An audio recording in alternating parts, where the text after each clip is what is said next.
So what do you do if your child comes to you with past life memories? Maybe they say, I had another mommy and daddy. Maybe they describe their horrific death. Whatever it is that they remember, it could be traumatic, and that's why they're remembering.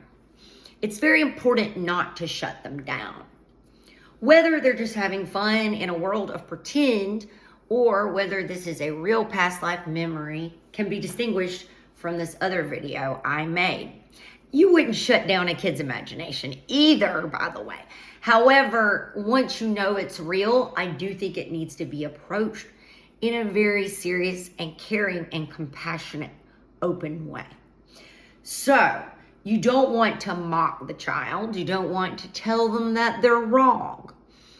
You don't want to start picking at their story and saying things don't fit. You're trying to get details. And, the child is coming from a place that it needs to flow.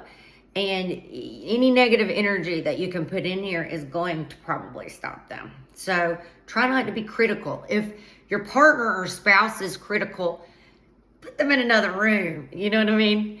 And if you have any non-believers, please don't do it when they're around.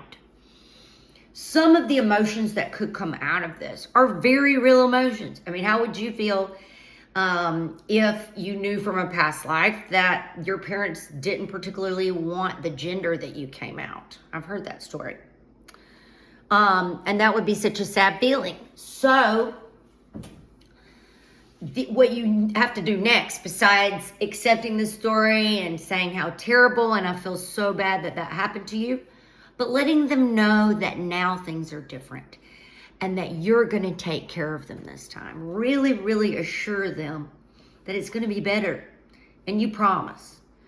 And in the future, you need to be sensitive. If they have some triggers over this particular death or these particular parents, I'm not saying you have to dance around it their whole lives, but if a child died in a war and they're very upset when they hear fireworks, it would be sensitive not to put them in that position, or at least try to protect them as much as possible for their emotional well-being.